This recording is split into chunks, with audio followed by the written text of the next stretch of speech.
ആണ്. എപ്പോഴും അവർ ഫിക്റിലാണ്. അല്ലാ അല്ലാ. 25 ചുറ്റി നടന്നോവർ ഇരിയന്നേകൽ കേട്ടാലേ ഇരുന്നോവർ. 25 കൊല്ലം അള്ളാഹുവിന് ദിക്റ് ചൊല്ലി ദുനിയാവുമായൊരു ബന്ധവും ഇല്ലാതെ നടന്നു. അല്ലാ അല്ലാ. ദിക്റ് ചൊല്ലിയാൽ കിട്ടുന്ന പ്രതിഫലം എത്രയാണ്? മുഹയ്യിദ്ദീൻ ശൈഖ് തങ്ങൾ അള്ളാഹുവിനെ ദിക്റ് ചൊല്ലി ചൊല്ലി ചൊല്ലി റബ്ബിലേക്ക് ആ സ്മരണയങ്ങ് ലയിച്ചപ്പോ ലോകാവസാനം വരെ വരാനുള്ളവരുടെ കൽബിൽ മുഹയ്യിദ്ദീൻ ശൈഖിന് സ്ഥാനമുണ്ടായിപ്പോയി. മുഹയ്യിദ്ദീൻ ശൈഖ് തങ്ങളെ അനുസ്മരിക്കുന്ന വിശ്വാസികളുടെ വലിയ സമൂഹം എല്ലാ കാലത്തും ഉണ്ടായി. കാരണം അവർ 25 കൊല്ലം അല്ലാഹു അല്ലാത്ത മറ്റൊരു ചിന്തയും ഇല്ല. അവിടെയാണ് നമ്മളൊക്കെ ആലോചിക്കേണ്ടത്. നമ്മുടെ നിസ്കാരമോ, നമ്മൾ നിസ്കരിക്കാൻ നിന്നാലും അല്ലാഹു എന്ന ചിന്തയില്ല.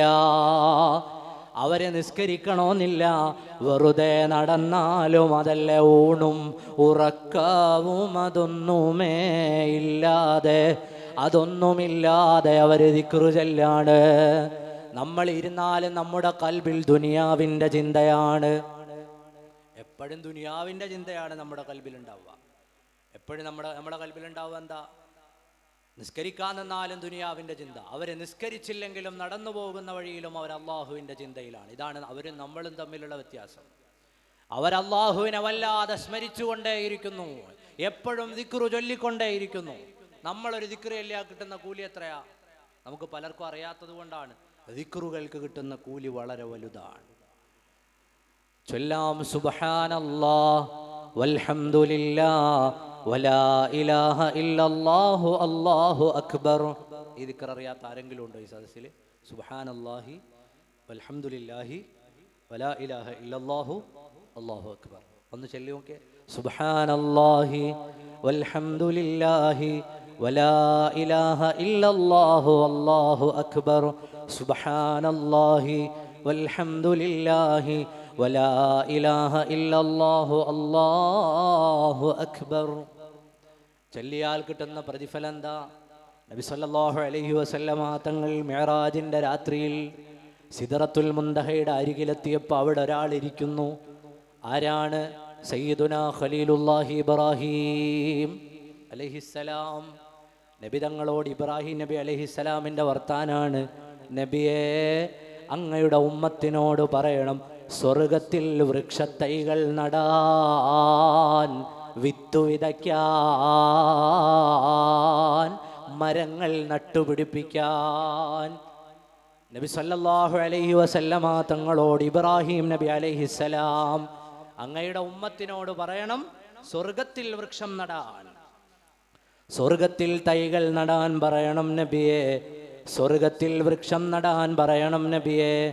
ഹബീബായ നബി സല്ലല്ലാഹു അലൈഹി വസല്ലമ തങ്ങൾ ചോദിച്ചു, എങ്ങനെയാണ് സ്വർഗത്തിൽ വൃക്ഷത്തൈകൾ നടുക? അവിടുന്ന് മറുപടി പറഞ്ഞു, സ്വർഗം ഒരു നിരന്ന ഭൂമിയാണ്. ദുനിയാവിലിരുന്നു കൊണ്ട് അവിടേക്ക് നിങ്ങൾ വൃക്ഷത്തൈകൾ നടണം. അതിനുള്ള വഴി ഏതാണ്? അവരോട് പറയൂ ചൊല്ലാൻ സുബ്ഹാനല്ലാഹ് അൽഹംദുലില്ലാഹ് ലാ ഇലാഹ ഇല്ലല്ലാഹ് അല്ലാഹു അക്ബർ. ഒരു തവണ ചൊല്ലുമ്പോൾ സ്വർഗത്തിലൊരു വൃക്ഷം നടുമെന്ന് ഖലീലുല്ലാഹി ഇബ്രാഹിം അലൈഹിസ്സലാം. ഒന്ന് ചൊല്ലൂ, സുബ്ഹാനല്ലാഹി വൽഹംദുലില്ലാഹി വലാ ഇലാഹ ഇല്ലല്ലാഹു അല്ലാഹു അക്ബർ. നമ്മളെല്ലാവരും സ്വർഗത്തിലൊരു വൃക്ഷം നട്ടിട്ടുണ്ട്. അള്ളാഹു അത് കാണാൻ നമുക്ക് തൗഫീഖ് നൽകുമാറാകട്ടെ. അള്ളാഹു അത് കാണാൻ നമുക്ക് തൗഫീഖ് നൽകുമാറാകട്ടെ. ഇത് നമ്മൾ പതിവാക്കിയാലോ വൃക്ഷങ്ങൾ തോട്ടങ്ങളാകും, തോട്ടങ്ങൾ ഏക്കറുകളാകും. എത്ര സമയം വേണം? വളരെ കുറഞ്ഞ സമയം കൊണ്ട് അല്ലാഹു തആല നൽകുന്ന എത്ര വലിയ പ്രതിഫലം നോക്കൂ. നിങ്ങൾക്ക് സ്വർഗത്തിൽ വൃക്ഷം നടാം. നമുക്കൊക്കെ പ്രതീക്ഷ വേണം, സ്വർഗത്തിൽ പോകാൻ പറ്റുമെന്നുള്ള പ്രതീക്ഷ നമ്മുടെ എല്ലാവരുടെയും കൽബിൽ വേണം. അതിനാണല്ലോ നമ്മൾ ഈ ആണ്ട് നേർച്ചയ്ക്ക് വന്നത്. അതിനാണ് ഞാൻ വയല് പറയുന്നത്. നിങ്ങളൊക്കെ നരകത്തിൽ പോകണമെന്ന് പറയാനല്ല എൻ്റെ വയല്. നമ്മളൊക്കെയും സ്വർഗത്തിൽ പോകണം, അതിനു വേണ്ടിയിട്ടാണ്. അള്ളാഹു നമ്മയൊക്കെ സ്വർഗത്തിലാക്കുമാറാകാം. നല്ല പ്രതീക്ഷ ജീവിതത്തിൽ, ശുഭാപ്തി വിശ്വാസം വേണം. ലാ തഖ്നതു മിർ റൗഹില്ലാഹ് ലാ യയഅസു മിർ റൗഹില്ലാഹി ഇല്ലൽ ഖൗമുൽ കാഫിറൂൻ എന്നാണ്. അള്ളാഹുവിൽ വലിയ പ്രതീക്ഷ വേണം, ഒരു നിരാശയും വേണ്ട, നല്ല പ്രതീക്ഷ വേണം. എൻ്റെ ഒരു ചങ്ങായി അടുത്ത ദിവസം ഒരു കല്യാണത്തിന് പോകാൻ വേണ്ടിയിട്ട് എൻ്റെ മുമ്പിൽ വന്ന് പെട്ടു. ഒരു കല്യാണത്തിന് പോകാൻ വേണ്ടി ഇറങ്ങിയതാണ്. നോക്കുമ്പോൾ നല്ല വെള്ള വസ്ത്രവും, ചെറുപ്പക്കാരനാണ്, നല്ല വെള്ള വസ്ത്രം, നല്ല വെള്ളമുണ്ട്, പുതിയാപ്പളമാരൊരുങ്ങുന്ന പോലെ കയ്യിലൊരു ലേസമൊക്കെ പിടിച്ചിട്ടാണ് വന്നത്. ഞാൻ അവനോട് ചോദിച്ചു, എവിടെ പോകുന്നു? കല്യാണത്തിന് പോകുന്നു. എന്താണ് ഈ കോലത്തിൽ? ഓൻ്റെ ഒരു പ്രതീക്ഷയാണ്. അവൻ പറഞ്ഞു, അഥവാ പുതിയാപ്പള വന്നില്ലെങ്കിലോ, അഥവാ ഞാനൊരു സാമൂഹ്യ പ്രവർത്തകനായി പോയില്ലേ, അഥവാ പുതിയാപ്പള വന്നില്ലെങ്കിലോ. ഏത്?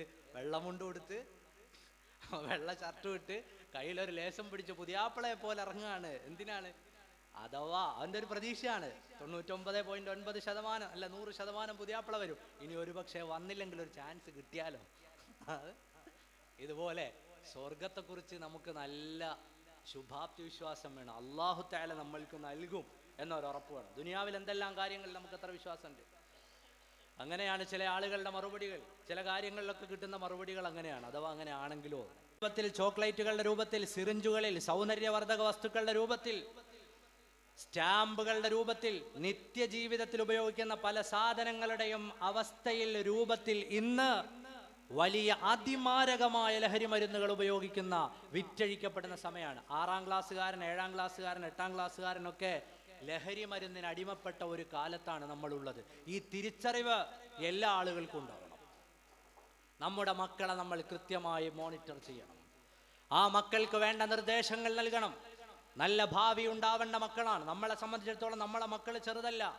ആ മക്കൾ നാളെ പരലോകത്ത് നമുക്ക് സ്വർഗത്തിലേക്ക് കൈപിടിക്കാനുള്ള സന്താനങ്ങളാണ്. അല്ലാഹു മുഹയ്യിദ്ദീൻ ശൈഖ് തങ്ങളെ ബർക്കത്തുകൊണ്ട് നമ്മുടെ മക്കളെയൊക്കെ നന്നാക്കി തരുമാറാകട്ടെ. പ്രിയപ്പെട്ട മുഅ്മിനീങ്ങളെ, വളരെ പ്രധാനപ്പെട്ട ഒരു വിഷയമാണ് ഞാൻ പറഞ്ഞത്. സിന്തറ്റിക് ഡ്രഗ്സുകൾ ഉപയോഗിക്കുക. ഇനി ഇത് ഉപയോഗിക്കുന്ന ഏതെങ്കിലും കൂട്ടുകാരൻ്റെ പ്രസംഗം കേൾക്കുന്നെങ്കിൽ എനിക്ക് പറയാനുള്ളത്, ഒരു രസത്തിനു വേണ്ടി ആരെങ്കിലുമൊക്കെ തരുന്ന മരുന്നുകൾ, പൊടികൾ, ഇഞ്ചക്ട് ചെയ്യുന്ന സാധനങ്ങൾ വലിച്ചു കയറ്റുന്ന ഏതെങ്കിലും ഒരു ചെറുപ്പക്കാരൻ്റെ പ്രസംഗം കേൾക്കുന്നുവെങ്കിൽ 3-4 കൊല്ലം ഒരു രസത്തിനു വേണ്ടി നീ വലിച്ചു കയറ്റുന്ന ഈ അതിമാരകമായ മരുന്നുകൾ കാരണം 3-4 കൊല്ലം കഴിയുമ്പോൾ നിന്നെ കൊണ്ടുവന്ന് ഈ വലിയ വീട്ടിപ്പള്ളിയുടെ ഖബർസ്ഥാനിൽ അടക്കാനല്ലാതെ പിന്നെ കൊള്ളുകയില്ല. കുറിച്ചു വെച്ചോ. തലഭാഗത്ത് കുത്താനുള്ള മീസാങ്കല്ലിന്റെ പണി കൂടി തുടങ്ങി വെച്ചിട്ട് ഇമാതിരി മരുന്നുകൾ അടിച്ചു കയറ്റിക്കോ. ആദ്യം ചെറുതിൽ തുടങ്ങും, പിന്നെ വലുതായി വലുതായി വലുതായി അവസാനം ഒന്നിലും ഒതുങ്ങാതെ വരും. ഓർമ്മയുടെ സിസ്റ്റം തകരാറിലാവും, നട്ടല്ലുകൾ തകരാറിലാകും, നാഡീ വ്യവസ്ഥകൾ തകരാറിലാകും. ഉമ്മയാരാണെന്ന്, അമ്മയാരാണെന്ന്, സഹോദരങ്ങളാരാണെന്ന് അറിയാത്തൊരു സാഹചര്യത്തിലേക്ക് നമ്മുടെ മക്കൾ എത്തിപ്പെടും. ആർക്കും വേണ്ടാത്ത തരത്തിൽ തെരുവോരങ്ങളിലൂടെ അലഞ്ഞു നടക്കും. വീടെവിടെയാണെന്നറിയില്ല, വീട്ടുകാരാരാണെന്നറിയില്ല, ഓർമ്മയുടെ സിസ്റ്റം ഒന്നും കൃത്യമായി വർക്ക് ചെയ്യുന്നില്ല.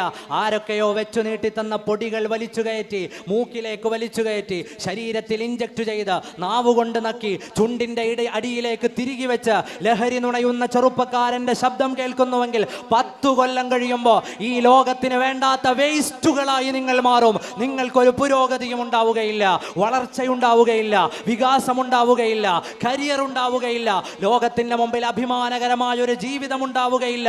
നാശത്തിലേക്കുള്ള പോക്കാണെന്ന് ഓരോ യുവാക്കളും കുറിച്ചു വെക്കൂ. മുഹയ്യിദ്ദീൻ ശൈഖ് റളിയല്ലാഹുവിന്റെ വേദിയിൽ ഞാനിത് പറയുന്നത് അത്രത്തോളം ഇന്ന് ലഹരികൾ വളരെ ലാഘവത്തോടെ അടിച്ചു കയറ്റുന്ന ചെറുപ്പക്കാരുടെ കാലമാണ്. ഈ പൊടിയും മരുന്നൊക്കെ അടിച്ചു കയറ്റിയിട്ട് ആരാകുമെന്നാണ് നിങ്ങൾ വിചാരിക്കുന്നത്?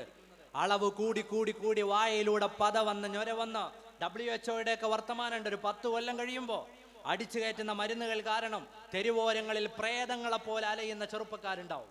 സ്വന്തം ശരീരം കടിച്ചു മുറിക്കുന്ന യുവാക്കൾ, ചങ്ങലക്കിട്ട് കിടപ്പുള്ള ചെറുപ്പക്കാരുണ്ട്, ചങ്ങലക്കിട്ട് കിടപ്പുള്ള ചെറുപ്പക്കാരുണ്ട്. ഞാൻ എൻ്റെ കണ്ണുകൊണ്ട് കണ്ടിട്ടുണ്ട് പ്രിയപ്പെട്ടവരെ.